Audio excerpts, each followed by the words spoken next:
This video is brought to you by Dr. Kristen R. Bromley's Guitar Method Book Series and Online Music Academy. Hi, I'm Dr. Kristen Bromley. Welcome to my online academy. It's so great being here helping you with learning to play the guitar. This is lesson 44 in this mini course that's all about flat picking. In this lesson, we are going to look at adding more chromatic ideas to the little melodic fills that we've been working on in the key of G. So, we've done the G major pentatonic scale, we've looked at an extension and how to play a little bit higher and use some alternate fingerings, because depending on what we're playing, sometimes we want to slide into notes, so we have to replace notes that we could play as an open string somewhere up on the neck, a little bit higher on an alternate string. So we've looked at all that.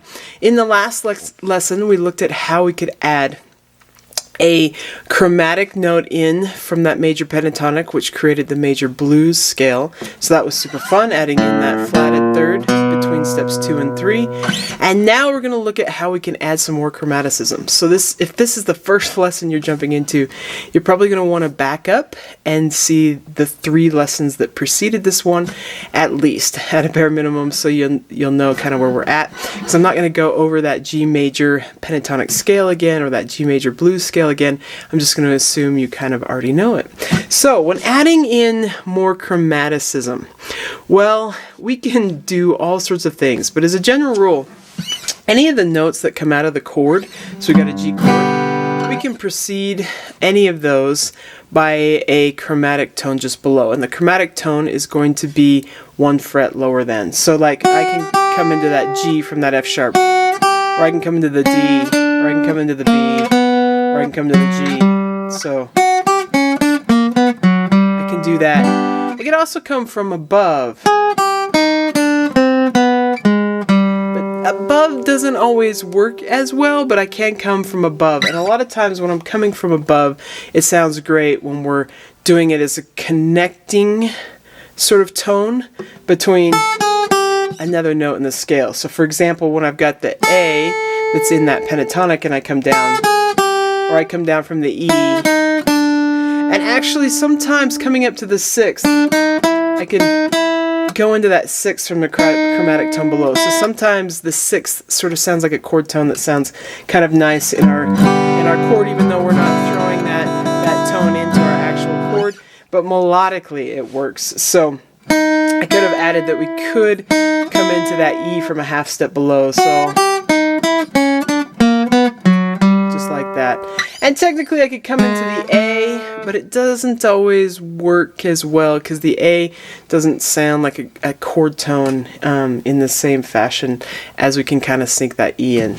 But I've got, so the chromatic tone above then, if I connect them, and in this case I wouldn't come down, though I could with the F sharp down to that E, I could come right down chromatically from that G to the E, or F sharp down to E. So sometimes I can come into the E note from chromatically above like that, but I can for sure do it to the D, and I can do it to the B, and I could do it to the A even, and I could do it to the G. So those sorts of sounds work. So coming from a half step below up to any of these notes, I can get it to the A, any of the notes in the pentatonic scale really, but there's times where it doesn't sound as good going to the A, but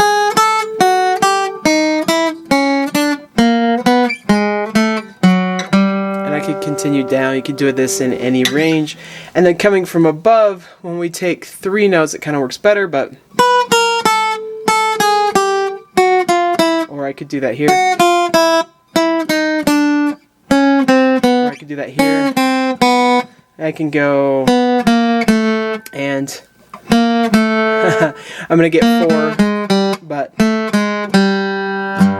so any of those types of things tend to work really well in the different ideas that we end up throwing in. So I've got written here on the sheet music. Now down in the description below there is a link. You can download a free copy of the sheet music that we're working from, Flatpicking Fun number 11. So I've got some licks here. You can of course just kind of work on your own, create some using those types of ideas, but I've got some licks here kind of get you started, get your brain going, have a little fun with adding some more chromaticism to our playing of the G. With the chords that we're alternating between, when we're sticking our melodic fills in, using the same strumming pattern as we did in the last lesson, bass, down, up, alternate, another alternate, back. So just this root, 3, 5, 3 sound in our alternating bass, 6th string, 5th string, 4th string, 5th string, just putting that down, up. You can simplify it with just down strums if you need to, or you can throw in that up strum.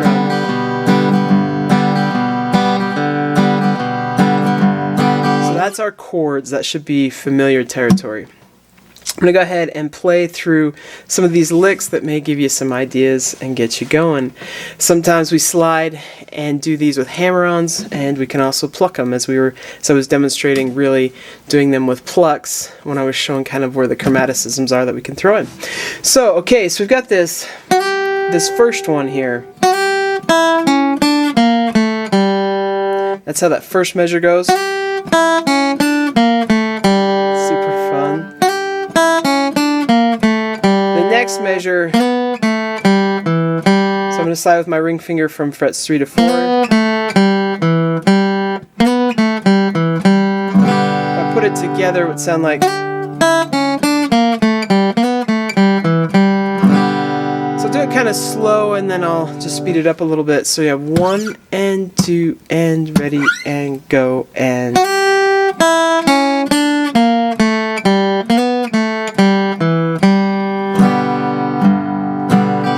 Chords up a little bit.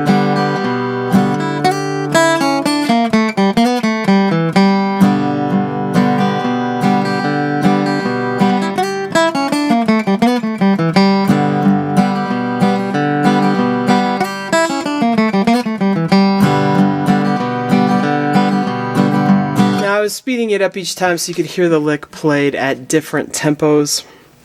When you're practicing it, you can actually just keep it at the same tempo, and then when you're ready, speed up to another one. So I'll keep it sort of at an even tempo a couple times here. So we'll go 1 and 2 and ready and go and.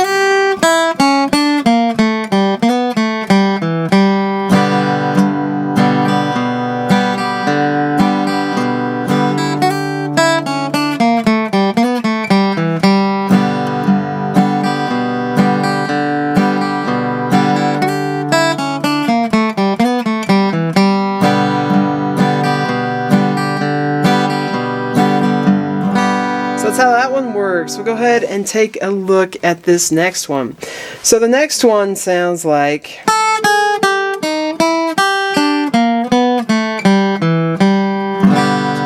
cool. Play it a little faster. So adding in the chords, and I'll do it at some different tempos here. We'll have 1 and 2 and ready and go and.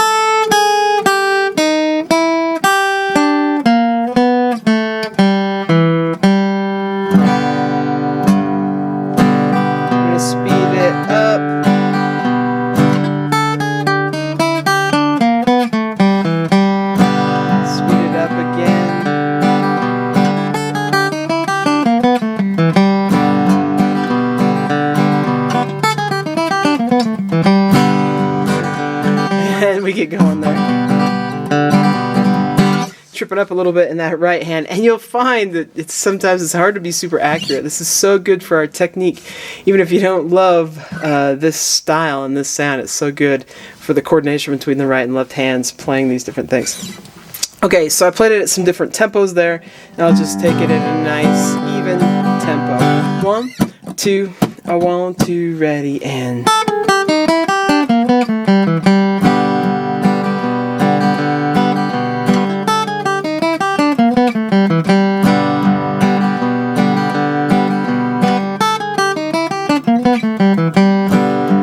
How that one works. Okay, we'll look at the third one. This one's fun. It's got some more chromatic notes here. So it starts up right there with that right up that chromatic scale from the 3rd to the 5th. And then has a little slide from the 4th fret up to the 5th, or you could hammer on, but I'm doing a little slide. I'm just using my ring finger. You could, as you're playing this, instead of 1, 2, 3, and then sliding, you could choose to shift earlier. So like 1, 2, shift on your middle finger, your index finger. So it's kind of easy. Open first, second. That might be easier than trying to go ring and then do the slide. That's a lot of things all at once on one finger. So it simplifies it, doing it, shifting earlier with your index. So after that, you've got. So I've got this ring, index. I'm staying in third position now, and I'm rolling index to index on that third fret. So I've got my index finger flattened out, so I can catch both of those notes. So that measure, you may just want to practice that measure a couple times. And then we have, we can slide from the 5th fret to the 6th fret. I would probably do a slide. You could also do a hammer on with your little pinky if you want, or slide up and do other ones, but I'd just do a little slide and then come back.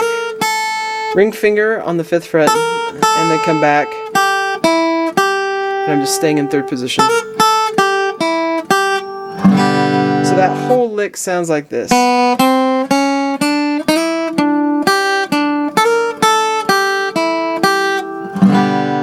Again.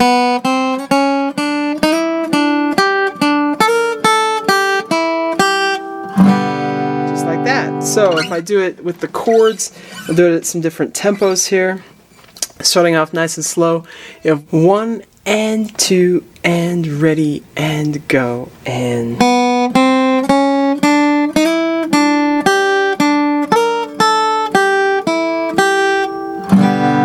Speed it up a little bit here with the chords.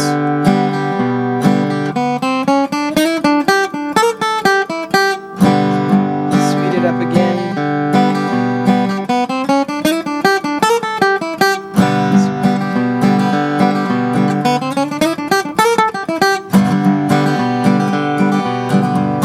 Okay, and I'll just do it at an even tempo, not quite as slow as we began, but nice and even. So you have 1 and 2 and ready and go and.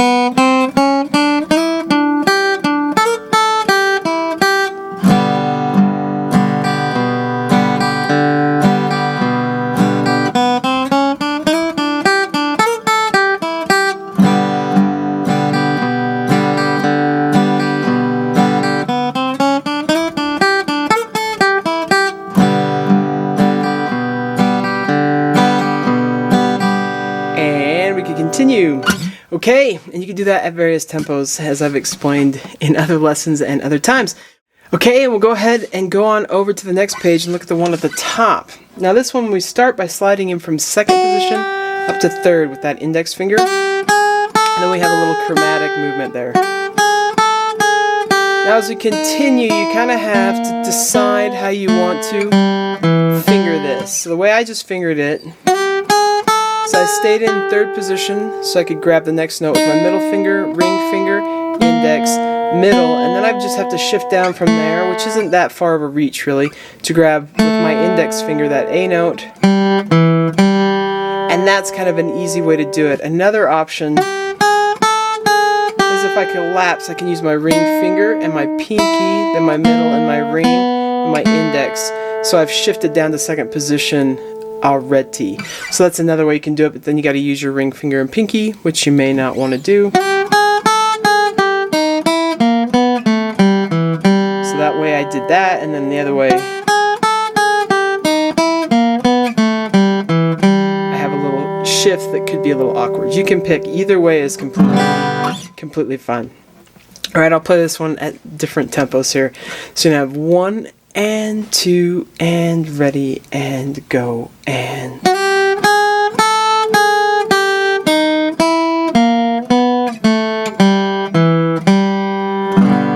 Speed it up a little bit here with these chords.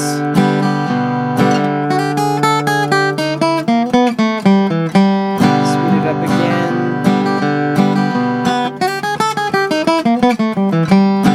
Speed it up again.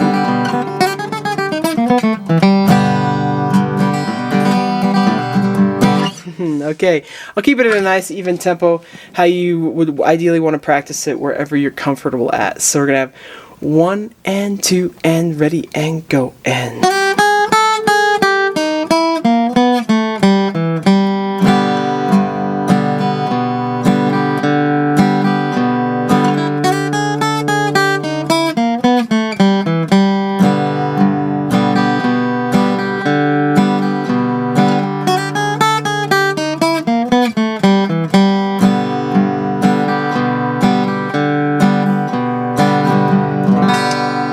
So on, it can continue and continue.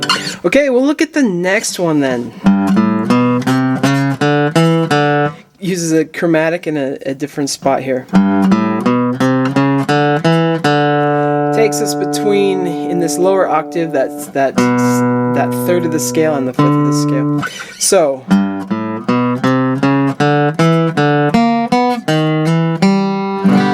of an interesting idea. You could start off with this one. At some point you're going to want to maybe go into second position. Otherwise you can also use your pinky. Either way, it doesn't matter. But in second position, you just have to come slide back down. Slide back down so you can slide up from first to second. I'll play this one at some different tempos here, starting kind of slow. 1 and 2 and ready and go and.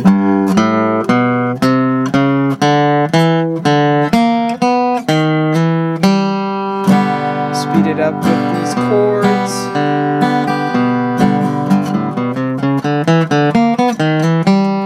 Speed it up again.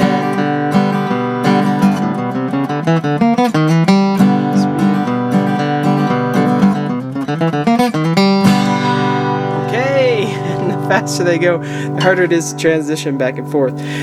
We can work that, of course, you should work that at an even tempo, wherever you're comfortable at, and then just gradually get it faster. I'll just take it nice and even here. So we'll have 1 and 2 and ready and go and.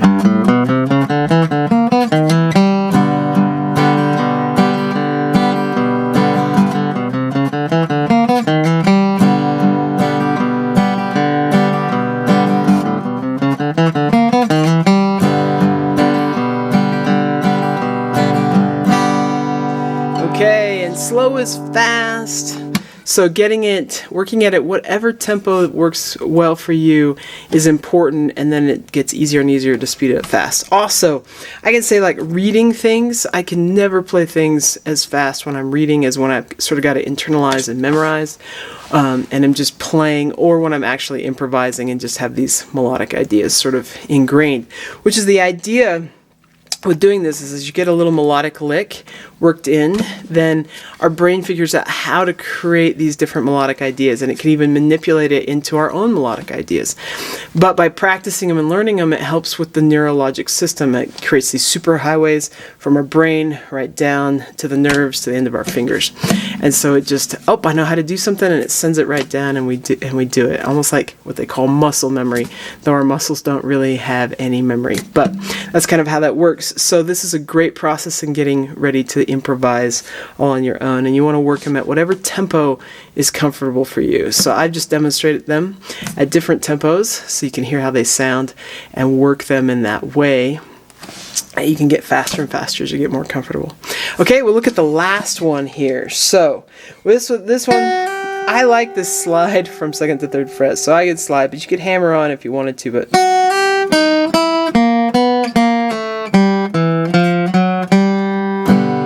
that one sounds. I'm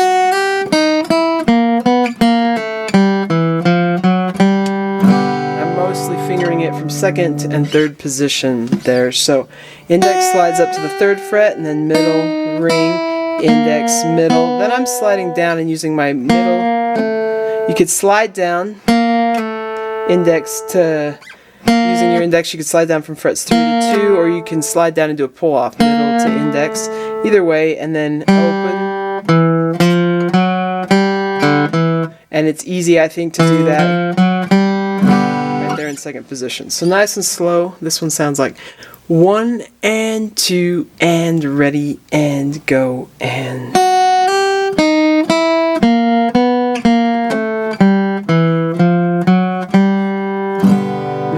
up a little bit here with these chords.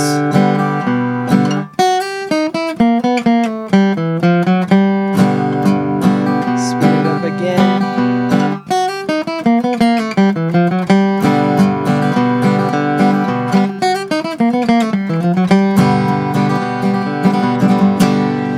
Okay, and of course you want to do it at a nice even tempo, so I'll do one here where I'm not demonstrating it at different speeds. So you're going to have 1 and 2 and ready and go and...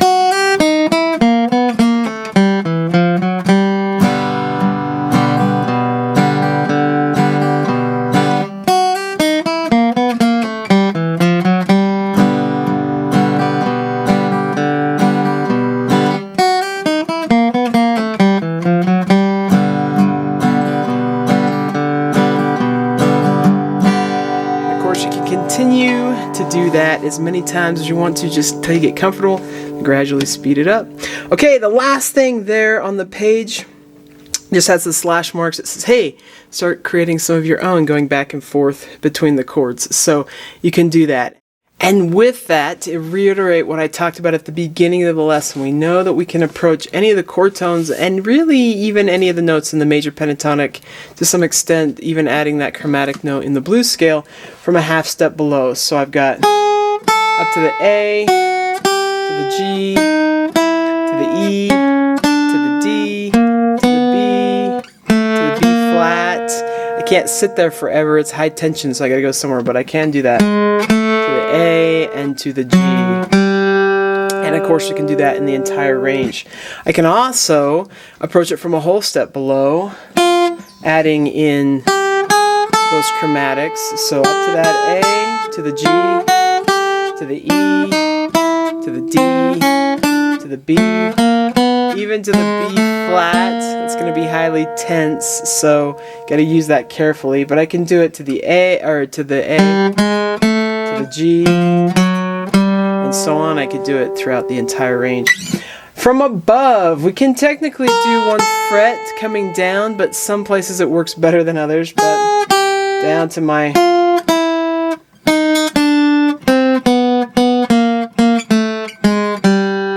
G, and I can do sort of the chromatic movement that has that whole step, approaching it. I just went to the flatted 7th. That would actually work if you were playing a G7 chord instead of a G chord, but we're not. But I can go down to that E, down to that D, down to that B, which means I can also go chromatically. We've seen this with the lines I created between the 5th and the 3rd. Creates a little bit more notes there, but then I've got down to the flatted 7th, or to that flatted 3rd. Got to use that one carefully, but down to the 2 and down to the G. So those are places to grab chromatic tones. It's all about targeting and going towards the notes of the chord, and then that major pentatonic has the 9th or the 2nd and the 6th or the 13, and we can kind of do it with those pitches too. And then sometimes we can approach that flatted 3rd where we're creating this bluesy sound, as long as we resolve it properly after. So those are really the tricks, and I hope you have fun creating licks, creating your own, sort of writing your own, creating your own, improvising your own is all the name of the game, and you'll be all ready to do this sort of thing, just alternating back and forth between the G chord and those melodic fills. Now, in the next lesson, we're going to actually do a song, Mama Don't Allow, and play a whole solo over the chord progressions of the whole song. So instead of just doing melodic fills, we're going to take these little lick ideas that we've been doing and look at doing a whole solo. So it's going to be great. Hope you're having fun. Take care, and we'll see you again. If you found this video helpful, please hit the like button and subscribe to the channel. For more in-depth lessons and to progress through a free guitar course, check out my Guitar 101 series on YouTube and my guitar method books, which all come with access to hours of in-depth video lessons. You can find more information about me and my products at KristenBromley.com. Take care.